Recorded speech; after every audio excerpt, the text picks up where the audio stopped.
안녕하세요. 그로스 리서치입니다. 자, 이번 영상에서는 한국경제TV 출발 증시에서 못다 했던 이야기들 좀 더 브리핑 드리는 시간 갖도록 하겠습니다.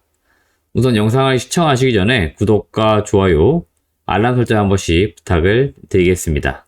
제가 현재 한국경제TV 출발 증시라고 하는 프로그램 매주 월요일과 금요일에 나가고 있습니다. 그래서 여기에서 체크포인트 3가지, 여기서 말한 체크포인트 3가지는 전일 장이 끝나고 나서 그 하룻밤 사이에 있었던 각 개별 기업 또는 뭐 제도, 정책적인 이슈들, 공시 내용들 이런 것들 체크해가지고 말씀을 드리는 시간들입니다. 그래서 이때 설명을 드리긴 하는데 시간이 좀 약간 짧죠. 그래가지고 부연 설명이 좀 필요하기 때문에 제가 영상을 통해서 이런 내용들을 전달을 드리고 있습니다. 네, 그리고 지금 보시는 화면은 저희 그로스 리서치 텔레그램 채널입니다. 저희가 여기에도 제 대본 원본을 제가 올려드리고 있어요. 중요 내용들을 간략하게 정리한 내용들이라서 여러분들 투자에 좀 도움이 되시라고 대본 원본을 올려드리고 있으니까 이런 것도 들어오셔가지고 참고해서 보시길 바라겠습니다. 네, 그럼 12월 23일 방송에서 못다한 이야기 시작하도록 하겠습니다. 네, 첫 번째 주제는 금융투자 소득세가 이제 2025년까지 2년 유예된 게 잠정 합의가 됐습니다. 이 내용이 어떤 거냐면은 22일이 되겠죠. 국회에서 이제 내년 예산안과 예산 부수 법안 등 그동안 이제 쟁점되었던 이런 현안들이 있었죠. 그래서 지금 현재 여당하고 그리고 야당 쪽 의견이 지금 계속적으로 차이가 있었습니다. 그래서 이 부분 이제 합의가 필요했는데 이제 합의가 일정 정도 된 것으로 보이고요. 23일 제가 지금 방송을 촬영하고 있는 날짜인데요. 이때 이제 오후 6시 국회 본회의에서 이 안건이 처리가 될 것으로 보입니다.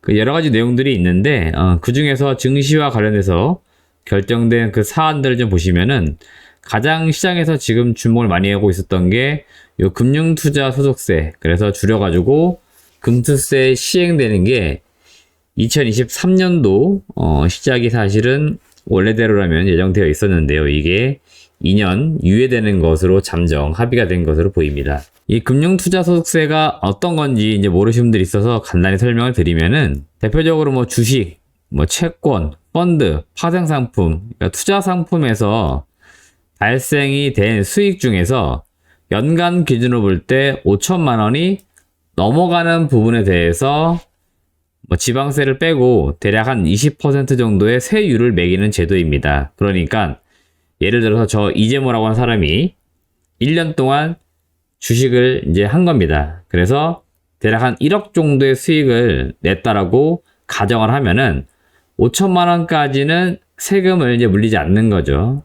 그리고 5천만 원이 넘어가는 그 금액에 대해서 대략 한 20%, 그러니까 5천만 원에 20%이니까 대략 한 1,000만 원 정도를 세금으로 더 내라. 이런 식으로 이제 물리는 과세 제도를 시행하려고 했던 것들인데 이게 아무래도 일반 투자들의 불만이 좀 많이 있었습니다. 그래서 저도 개인적으로 이런 부분들이 발생이 되면 당연히 우리가 주식 투자 같은 거 해서 이익 내기도 굉장히 어려운데 이익을 좀 냈더니 그걸 세금으로 또 가져간다? 상당히 사실 기분이 안 좋은 것들이죠. 그래서 이런 것들이 좀 유예됐으면 하는 바람을 좀 가지고 있었는데 여튼 요거는 시장이 이제 어떻게 보면 원하는 대로 좀 되기는 됐어요. 근데 문제는 이거인 것 같습니다.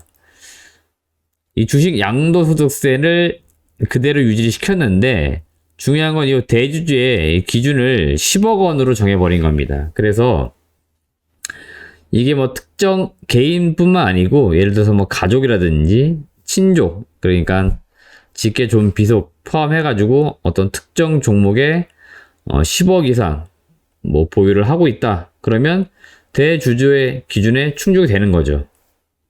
그러면 이제 이런 분들은 나중에 양도차익 세금을 물게 되니까 이게 생각보다는 좀 증시가 세게 반응을 하는 것 같습니다.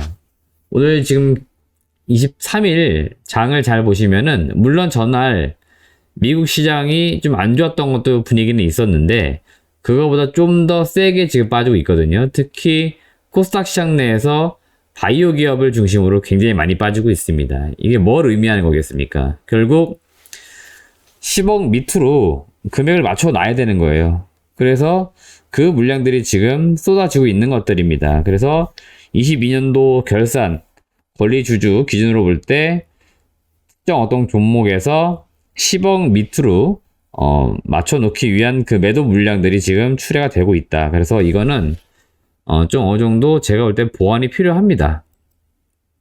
어떤 특정 개인 한 명도 아니고 뭐 가족 포함이거나 그럴 경우에는 사실 10억 넘어가는 경우가 꽤 있습니다. 그래서 이 물량들이 제가 볼 때 오늘 좀 시장에 악영을 주고 있다 이렇게 보시면 되겠습니다.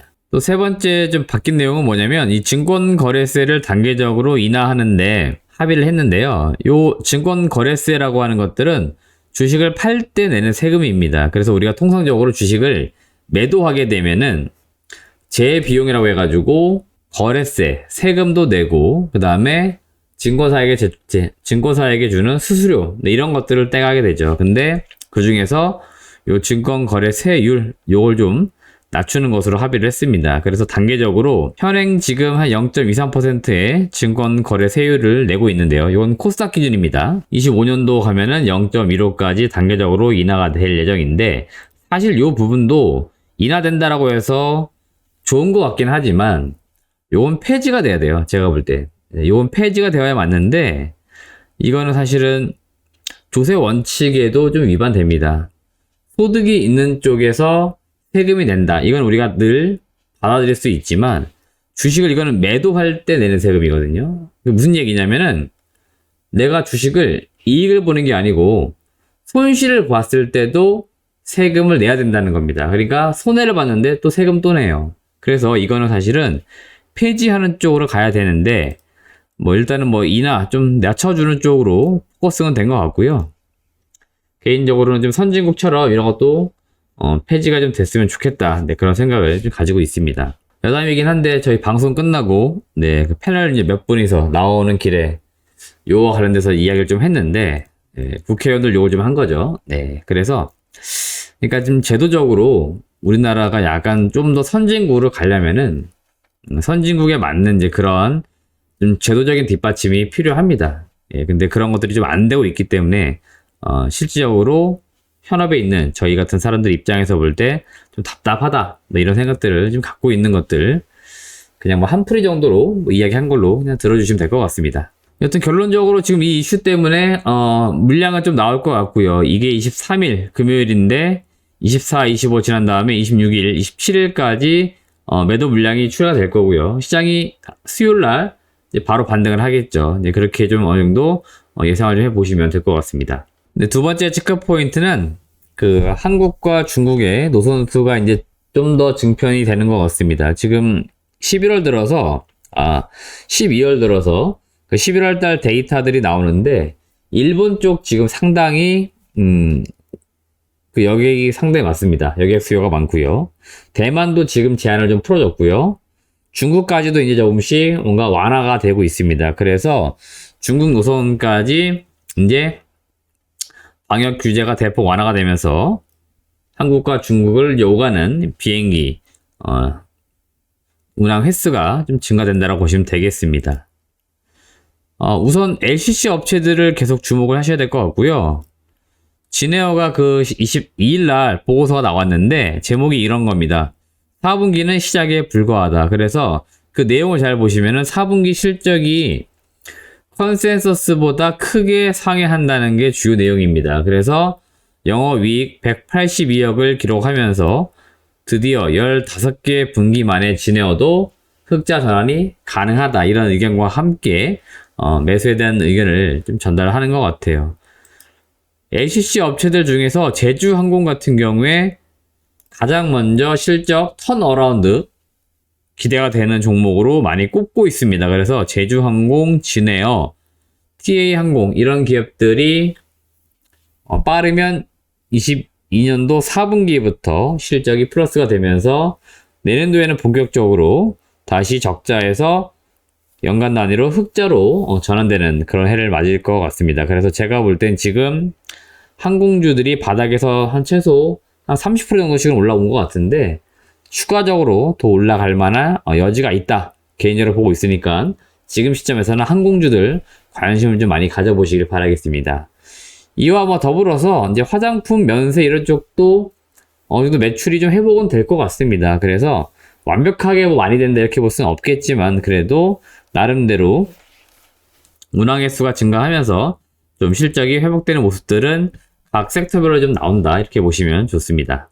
근데 세 번째 체크 포인트는 시간의 특징주입니다. 우선 상승 특징주는 미래 나노텍이 시간의 상한가 기록을 했는데요. 미래 첨단 소재라고 하는 요 자회사가 있습니다. 이 회사가 수산화 리튬 공급 계약을 체결했다는 소식에 좀 강세를 보였고 오늘도 장중 개장 초반부터 해서 좀 강한 모습들을 분명히 보여줬습니다. 그래서 시장에서 요 리튬 관련된 기업들 주가 최근에 올해 굉장히 많이 올랐는데 일단 실질적으로 가시적인 성과를 낼 수 있는 기업들 제가 볼 때 미래나노텍, 포스코홀딩스 그리고 에코프로 정도가 제가 볼 때는 좀 내용이 있는 그런 소문들이다 이렇게 보시면 되겠습니다. 그러니까 그 내용이 어떤 거냐면 결국 양산 체제를 구축을 하고 있다든지 가능성이 있는 기업들을 말씀드리는 거니까 리튬 관련된 기업들 관심을 두신다 그럴 경우에 미래나노텍, 에코프로, 포스코 홀딩스 정도 이 정도만 관심을 두시길 바라겠습니다.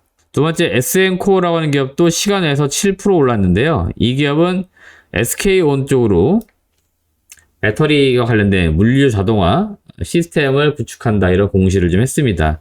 계약 금액이 243억 금액은 좀 큰 편이에요. 그래서 SN코어는 SK가 최대 주주입니다. 그러니까 최대 주주가 자회사인 SN코어에게 물류 자동화 시스템 납품 좀 하세요라고 발주를 준 겁니다. 그래서 공시가 나왔다라고 좀 보시면 되겠습니다. 세 번째 센코라고 하는 기업이 정규시장에서 플러스 12% 정도 올랐고 시간 내에서 한 5% 정도 추가적으로 올랐습니다. 이 회사가 IoT 사업을 영위하고 있는데 그 세종시의 스마트시티 국가 시범도시 설계 및 구축 사업을 이제 진행이 되는데 이거를 이제 LG U+가 좀 일부 담당을 해서 진행하는데 센코는 LG U+와 함께 이 사물 인터넷과 관련된 제품을 개발한다 이런 소식이 전해졌기 때문에 주가가 좀 비교적 강했었다라고 보시면 되겠습니다. 네, 시간에서 빠진 종목 중에 좀 특이 종목이 있어 말씀드리겠는데 현우산업입니다. 이게 그 정규 시장에서 17% 정도 상승 마감을 했고요. 시간 내에서 마이너스 4.6 정도 하락을 했는데 어제 그 일부 보도 기사 중에서 LG그룹이 애플카 공동 협의체를 구성을 했다. 그래서 LG전자, LG이노텍, LG에너지솔루션 이 세 개 기업이 애플카에 대응하기 위한 공동 협의체를 구성했다. 이런 보도 기사가 단독으로 나왔어요. 그래서 애플카 관련 주들 뭐 LG 쪽의 부품을 납품하는 업체들 주가가 좀 올라갔는데 장 끝나고 나서 일부 언론에서 또 그 내용이 사실이 아니다 이렇게 이야기를 또 했습니다. 그러다 보니까 주가가 다시 빠지는 그런 모습이 나왔었다라고 좀 보시면 되겠습니다.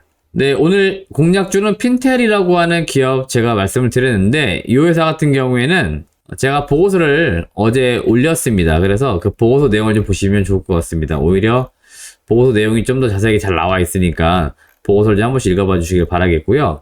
보고서 내용은 저희가 이렇게 텔레그램 채널에 다 올려놓았습니다. 그래서 핀텔 기업 탐방 보고서 12월 15일에 제가 다녀왔고 22일자로 발간했으니까 이런 내용들을 한 번씩 잘 읽어봐 주시길 바라겠습니다. 이 내용이 좀 더 자세하게 나와 있으니까요. 이런 내용을 좀 읽어봐 주시면 될 것 같습니다. 네, 이상으로 2022년 12월 23일 방송에서 못다한 이야기 마치도록 하겠습니다. 주말이면 이제 크리스마스가 다가오는데요. 이번 그 크리스마스 전 증시의 어떤 분위기는 산타가 없는 이제 그런 랠리, 하락에 대한 랠리가 펼쳐지고 있습니다. 다소 약간 아쉬운 부분이 있긴 한데요. 여튼 아마 지금 빠지는 어떤 증시의 분위기가 제가 볼 때 연초에 1월 효과라고 해서 다시 좋아지는 분위기로 갈 가능성도 있다라고 보고 있습니다. 왜 그러냐면은 지금 지수가 특별히 밑으로 빠져야 될 그런 모멘텀, 하락 모멘텀은 없습니다. 그렇기 때문에 빠진 만큼 다시 저평가 메리트 때문에 매수 들어오면서 또 반등하는 흐름은 나온다라고 보시면 될 것 같으니까 예, 우리가 좀 그런 걸 기대하면서 오늘 영상은 좀 마치도록 하겠습니다. 시청해주신 여러분 고맙습니다.